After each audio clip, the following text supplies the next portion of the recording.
This video is sponsored by Paymode Shopping Off. Paymode e-shopping application is one of the online shopping app now available on Play Store and App Store. Paymode e-shopping இந்த ஆப்க்கான link வந்து டிஸ்கிரிப்ஷனில் வந்து கொடுத்துருக்கேன். Play ஸ்டோரில் போய் இந்த ஆப்பை download பண்ணிவிட்டு ஒவ்வொரு பொருளோட ரிவ்யூஸ்லாம் செக் பண்ணி பார்த்து பொருட்களை வந்து வாங்கி பாருங்கள். ரொம்ப யூஸ்ஃபுல்லாகவும் ஹெல்ப்ஃபுல்லாகவும் இருக்கும். மற்ற வெப்சைட்டுகளை விட பொருள் ரொம்ப தரமாகவும் விலை வந்து ரொம்ப கம்மியாகவும் இருக்கும். நமக்கு வந்து ஃப்ரீ டெலிவரியும் பண்ணுறாங்க. நமக்கு 2-3 நாள்லயே வந்துரும். நீங்க வாங்கி யூஸ் பண்ணி பாருங்க. ரொம்ப ரொம்ப ஹெல்ப்ஃபுல்லா இருக்கும். இன்னைக்கு வந்து அழகான ஒரு குட்டி கதை தான் பார்க்க போறோம். முன்னொரு காலத்துல வந்து ஒரு அரசர் வந்து ஒருத்தர் வந்து இருந்திருக்காரு. அந்த அரசர் வந்து எப்படிப்பட்டவர் அப்படின்னா, மக்களுக்கு வந்து எப்பயுமே நல்லது செய்யக்கூடிய அரசரா தான் இருந்திருக்காரு. யாருக்குமே தீங்கு வந்து செய்ய மாட்டாரு. எல்லாத்துக்குமே பொண்ணு, பொருள் நல்ல நேர்மையான செயல்கள தான் செஞ்சுக்கிட்டே இருப்பாரு. அவர் அந்த செயல்கள வந்து செய்யறதுக்கு வந்து என்ன பண்ணுவாரு அப்படின்னா, ஆலோசனை கேட்கறதுக்கு வந்து அவரோட அரசவையிலேயே ஒரு ராஜகுருன்னு ஒருத்தர் வந்து இருப்பாரு. அவர் வந்து நல்ல அறிவாற்றல் உடையதா இருப்பாரு. எந்த ஒரு பிரச்சனைக்குமே நல்ல சொல்யூஷன் சொல்யூஷன் வந்து குடுப்பாரு. எந்த ஒரு இதுக்குமே அவர் வந்து தெளிவான முடிவு வந்து சொல்லுவார். அவர் அறிவ யூஸ் பண்ணி, அதுக்கு எப்படி அந்த செயல வந்து நம்ம வந்து செஞ்சோம் அப்படின்னா, நமக்கு வந்து அது நல்லபடியா நமக்கு வரும். அதை எப்படி அந்த பிரச்சனைய வந்து தீர்க்கலாம் அப்படிங்கிற எல்லா மேட்டருமே அந்த ராஜகுருக்கு வந்து தெரியும். அந்த ராஜகுருக்குமே அப்படி ஒரு மரியாதை வந்து இருக்கும். அந்த ராஜகுரு அது வந்து அந்த அரசவைக்கு வந்தாலே, அந்த மன்னர் கூட எழுந்திருச்சு நின்று வந்து மரியாதை குடுப்பாரு. அந்த அளவுக்கு அந்த ராஜகுருக்கு வந்து அவ்வளோ மரியாதை வந்து அந்த அரசவையில வந்து இருக்கும். இப்படி இருக்கும்போது ஒரு நாள் அந்த மன்னருக்கே என்ன ஆகுது அப்படின்னா, ஒரு சந்தேகம் வருது. நம்ம என்னடா எப்ப பார்த்தாலும் இந்த ராஜகுருட்டயே நம்ம வந்து எதுனாலுமே எந்த ஒரு முடிவு எடுக்கிறனாலுமே அவர்கிட்ட கேட்டு கேட்டு தானே எடுக்கிறோம். அப்படி எடுக்கிறோம். அப்ப அவர் மேல ஒரு சந்தேகம் வருது. அப்ப அவர்கிட்ட வந்து அவர் மேல சந்தேகம் வருதுன்னு கேட்காம, இந்த மாரி இப்படி கேட்கிறாரு.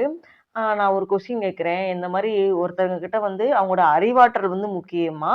இல்லைன்னா அவரோட நடத்தை வந்து முக்கியமா? அப்படின்னு சொல்லி கேட்கிறாரு. கேட்ட உடனே அந்த ராஜகுரு வந்து எனக்கு கொஞ்ச நாள் டைம் குடுங்க அப்படின்னு சொல்லிட்டு வந்து போயிருவாரு. நடத்தை அப்படின்னா என்ன அப்படின்னா, நம்ம வந்து எப்படி வந்து மத்தவங்க கிட்ட வந்து நடந்துக்கிறோம், நேர்மையா நடக்கிறோமா? இல்ல தப்பான மாரி நடக்கிறோமா? அப்படிங்கிறத நடத்தைங்கிறதுக்கு வந்து அர்த்தம். அப்படின்னு சொல்லும்போது ஒரு நாள் என்ன பண்றாரு அப்படின்னா, ராஜகுரு வந்து அந்த அரசைகள் வந்து எப்பயுமே ஒரு கருவூலம் அப்படின்னு இருக்கும். கருவூலம்னா, அங்க தான் பொண்ணு, பொருள் எல்லாமே சேர்த்து வச்சிருப்பாங்க. அதுக்கு வந்து ஒரு காவலாளியுமே ஒருத்தர் வந்து வச்சிருப்பாங்க. இவரு வந்து என்ன பண்றாரு அப்படின்னா, இவரு டெய்லி போறாரு. காவலாளியுமே ஒரு வணக்கம் போடுறாங்க. போட்டுட்டு உள்ள போறாரு. ஒரு பொற்காசு எடுத்து அவரோட பையில போட்டுட்டு போயிர்றாரு. இதே போல அடுத்த நாள் வராரு. ஒரு பொற்காசு எடுக்குறாரு. போட்டு போயிர்றாரு. காவலாளி வந்து சரி ராஜகுரு தானே, அவரு தானே எடுக்காரு அப்படின்னு சொல்லி விட்டுட்டாரு. இதே போல ஒரு 10 நாள், 15 நாள் இப்படி தொடர்ந்துகிட்டே இருக்கு.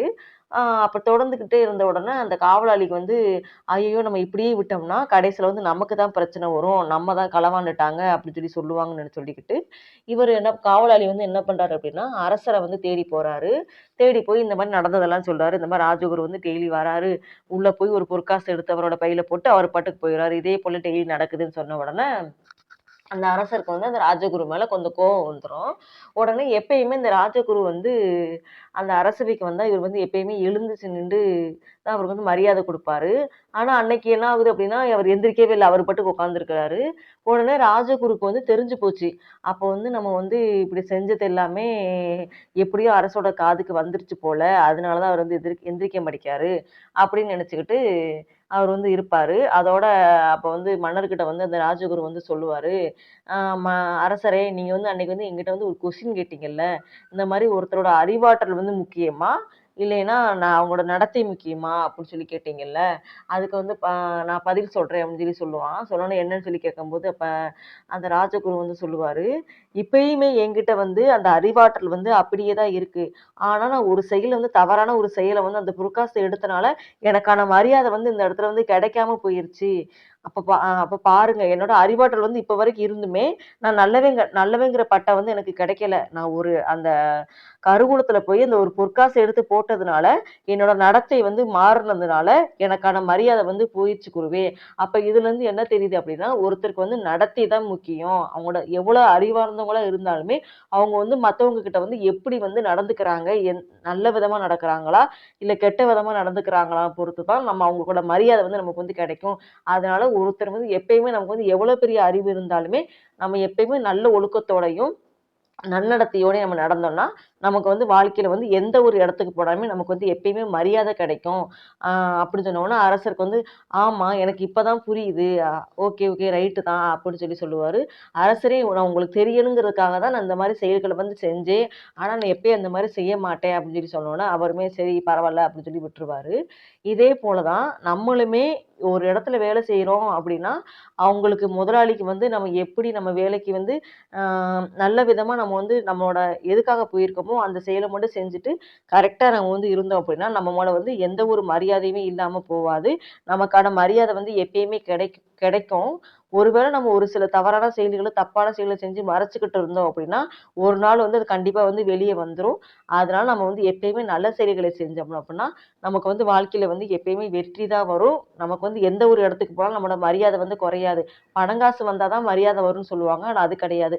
நம்மளோட நடத்தைய வச்சு மட்டும் தான் நமக்கு வந்து எப்பயுமே மரியாதை இருக்கும். நம்ம வந்து தவறான வழியில போய் நம்ம பண்ணோம் அப்படின்னா, நமக்கு எப்பயுமே மரியாதை இருக்காது. இந்த கதையின் மூலமா தெரிஞ்சுக்கிறோம்.